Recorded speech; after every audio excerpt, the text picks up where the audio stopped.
Entre utopie et angoisse apocalyptique, l'ère nucléaire voit l'humanité prendre conscience de son rapport à l'innovation technologique et de la manière dont elle envisage son avenir. Aujourd'hui, Patrick Boucheron invite l'historienne Karena Kalmbar à faire l'histoire de l'ère nucléaire. Bonjour. Dans quelle ère vivons-nous? Depuis 2000, les géologues ont forgé le concept d'anthropocène pour désigner l'âge du monde où l'humanité devient une force géologique. Face à la menace de la crise énergétique et environnementale, le monde s'éprouve comme communauté de destin et de danger. Mais la peur de l'effondrement climatique a été précédée par celle de l'apocalypse nucléaire, faisant entrer le genre humain dans l'ère de sa propre fin. Faire l'histoire de l'âge atomique, c'est aborder du même geste l'énergie et la menace, l'espérance et la terreur. Cette histoire des techniques, qui passe par exemple par la mise au point du compteur Geiger, mesurant la radioactivité, et aussi celle des émotions qu'elle suscite. Pour nous en parler, Karena Kalmbar est notre invitée aujourd'hui, historienne du risque nucléaire, qui a notamment publié sur le désastre de la centrale ukrainienne de Tchernobyl. Mais avant de l'écouter, faisons un détour vers Londres, en 1913, où tout commence par une fiction. La première bombe atomique n'a pas explosé en 1945, mais en 1913, à Londres, dans un roman de Herbert George Wells, The World Set Free, la destruction libératrice. Pour l'écrire, le père de la science-fiction s'inspire des travaux du physicien nucléaire Ernest Rutherford et du chimiste Frédéric Soddy. Il est le premier à imaginer ces armes terrifiantes et à employer l'expression « bombe atomique ». Dans son roman, ces bombes qu'il décrit comme incompréhensibles, même pour les hommes qui les utilisent, anéantissent Paris, bombardé par les Allemands. La guerre qui s'ensuit entraîne la quasi-disparition de l'humanité. Mais ceux qui survivent à cet enfer sont ensuite guidés par l'inventeur de la bombe. Grâce à ce scientifique, ils parviennent à créer un paradis alimenté par la technologie nucléaire.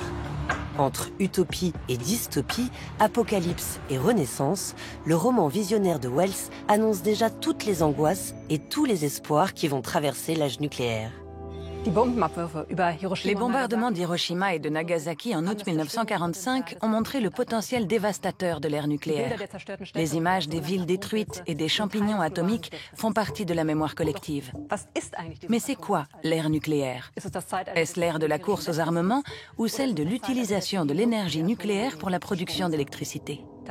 En fait, l'ère nucléaire, c'est beaucoup plus que ça. C'est l'ère des grandes utopies et dystopies technologiques, de l'échange entre scientifiques au niveau international et de la mobilité des matières radioactives. C'est l'ère de l'impact de l'extraction des matières premières et de l'utilisation des technologies sur l'environnement. Et c'est aussi l'ère où les défis sociopolitiques sont censés être relevés grâce au développement technologique. Cette ère se poursuit encore aujourd'hui, et elle a débuté bien avant les bombardements d'Hiroshima et de Nagasaki. L'histoire démarre en Allemagne, à la toute fin du 19e siècle, avec la découverte des rayons X par le physicien Wilhelm Röntgen. Avec ces rayons, on peut voir à l'intérieur des objets, et quand on interpose la main, ce sont les os qui apparaissent. Pour le grand public, ils sont source de divertissement. Mais pour la médecine, ils offrent une technique révolutionnaire d'exploration du corps humain. Le nucléaire passionne la communauté scientifique. Les plus grands cerveaux vont étudier ce nouveau domaine de connaissances. À la même époque, en France, le physicien Henri Becquerel découvre la radioactivité. Ses travaux et ceux des époux Pierre et Marie Curie mettent au jour les différents types de radiation. Tout se précipite à la veille de la Seconde Guerre mondiale. La découverte de la fission nucléaire marque un tournant. Dès 1939, Albert Einstein avertit le président américain. Les recherches en cours peuvent aboutir à la fabrication d'une arme au pouvoir de destruction inédit. Et l'Allemagne nazie pourrait l'obtenir. C'est la course contre la montre entre Américains, Russes et Allemands pour posséder la bombe. Le projet américain Manhattan, mis en place en 1942, met au point 2 bombes atomiques, à l'uranium et au plutonium. Larguées sur Hiroshima et sur Nagasaki, le 6 août et le 9 août 1945. L'usage civil du nucléaire ne commence véritablement qu'au début des années 1950 avec la production d'électricité grâce à l'énergie atomique. La compétition est désormais ouverte entre Américains, Russes, Anglais et Français pour développer leurs propres centrales nucléaires produisant de l'électricité. À la même époque, dans une Europe à peine sortie de la guerre, le nucléaire civil devient l'occasion de consolider la solidarité européenne et de développer une diplomatie scientifique, mais aussi industrielle, avec la création en 1951 du Conseil européen pour la recherche nucléaire et d'Euratom en 1957. La prophétie de Wells serait-elle sur le point de se concrétiser ? Pour comprendre ce qu'est l'ère nucléaire, il ne faut pas séparer l'utilisation militaire de l'utilisation civile du nucléaire, car c'est précisément l'imbrication de ces différents domaines qui a fait toute l'efficience de cette technologie. Et cette imbrication ne se limite pas à la double fonction des réacteurs nucléaires qui consiste d'une part à obtenir du plutonium pour les armes nucléaires et d'autre part à produire de l'énergie. Cela va bien au-delà. On avait par exemple envisagé de recourir à des bombes atomiques pour procéder à des explosions nucléaires dans le cadre de projets d'infrastructure. Pour ce qui s'appellera plus tard l'opération Plowshare, les Américains avaient songé dès la fin des années 50 à creuser une voie navigable à travers le Nicaragua, un second canal de Panama en quelque sorte, et à construire des autoroutes à travers les montagnes. Ces deux projets devaient alors être réalisés moyennant des explosions nucléaires. La conviction que les défis sociopolitiques peuvent être relevés par le développement technologique est l'un des facteurs prépondérants de l'ère nucléaire.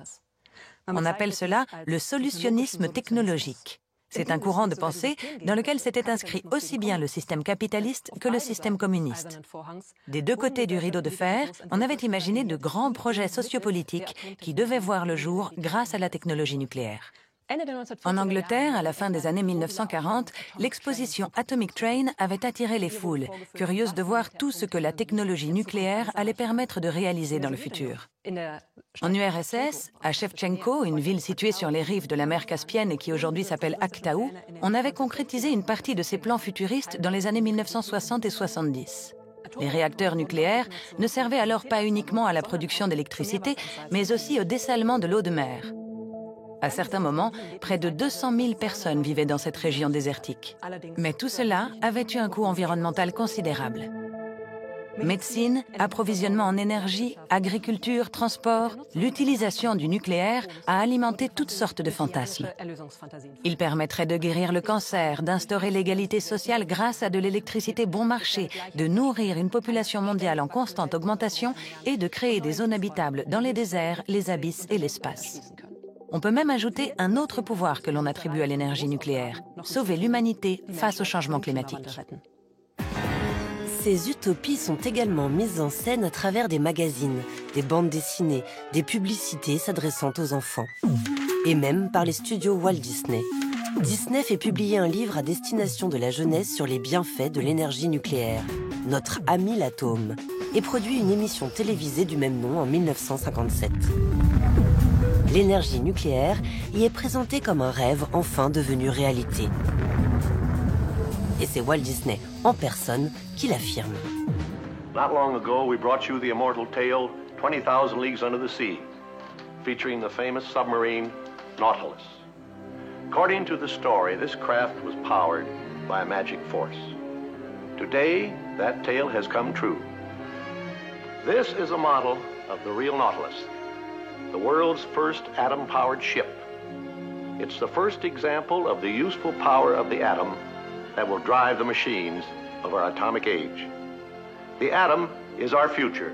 We've made plans to build an exhibit at Disneyland that will show you atomic energy in action.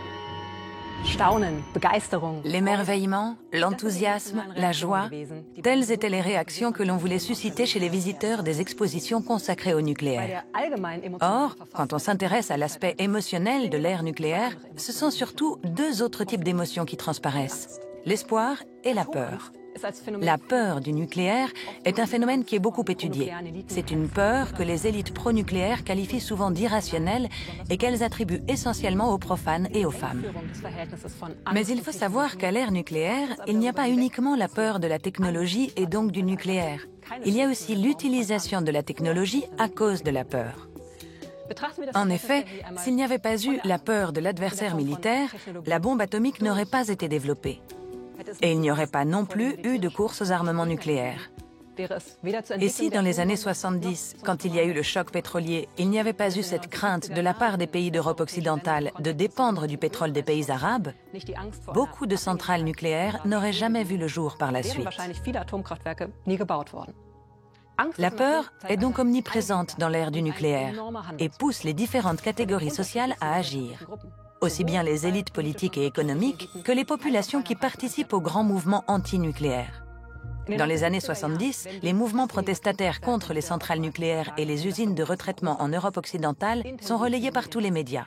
En France, des milliers de personnes opposées à la construction d'une centrale nucléaire à Plogoff se mobilisent et obtiennent finalement l'abandon de ce projet. En Allemagne, c'est le projet d'une usine de retraitement en Bavière qui, après plusieurs années d'occupation de sites, de manifestations et d'affrontements parfois violents avec la police, est finalement abandonné au milieu des années 80. En 1986, les craintes liées à la radioactivité deviennent réalité et le mouvement antinucléaire prend de l'ampleur. En février 1986, le magazine soviétique de langue anglaise Soviet Life présente les ambitieux projets de développement nucléaire en Ukraine et vante la sécurité d'une centrale déjà en activité depuis plusieurs années. Ces systèmes de contrôle sûrs et fiables seraient protégés de toute défaillance par 3 lignes de sécurité. Cette centrale est celle de Tchernobyl. À peine 2 mois plus tard, dans la nuit du 25 au 26 avril 1986, le 4e réacteur explose, provoquant une catastrophe nucléaire sans précédent. Tchernobyl confirme la prophétie d'Herbert George Wells. Dans l'âge nucléaire, l'apocalypse est indissociable de l'utopie. Un objet dit bien l'inquiétude qui gagne alors l'Europe, le compteur Geiger, seul à même de révéler le danger nucléaire invisible. Il devient bientôt un objet quotidien dans plusieurs pays. Le compteur Geiger a été mis au point en 1928. Son design a évolué au fil du temps, mais son utilisation reste inchangée. Il permet de mesurer l'intensité des rayonnements ionisants. Ce modèle-ci, de fabrication russe, date du début des années 90. On l'enclenche en poussant ce cache vers le bas et ensuite ça affiche la valeur mesurée. Pour les populations qui vivent dans des régions contaminées comme celle de Tchernobyl, le compteur Geiger est devenu un objet du quotidien. Ce modèle-ci, plus récent comme on le voit de par son design, les habitants de la région de Fukushima au Japon l'utilisent constamment depuis l'accident qui s'est produit à la centrale nucléaire en 2011. Ces dernières années, la recherche scientifique s'est penchée sur l'impact global qu'a le nucléaire sur l'humain et sur l'environnement. Partout dans le monde, on retrouve des particules radioactives répandues par l'être humain. Et les déchets nucléaires, par exemple, vont demeurer actifs durant des millions d'années. C'est pourquoi la technologie nucléaire occupe également une place centrale dans les débats sur l'Anthropocène, cette nouvelle ère géologique marquée par l'activité humaine et ses conséquences sur l'environnement. De nos jours, l'ère nucléaire évoque bien plus que la puissance destructrice de la bombe atomique ou que ses utopies liées à l'utilisation civile de la technologie nucléaire. Elle est au cœur du travail scientifique sur les relations qui existent entre l'homme et la technologie et entre l'homme et l'environnement.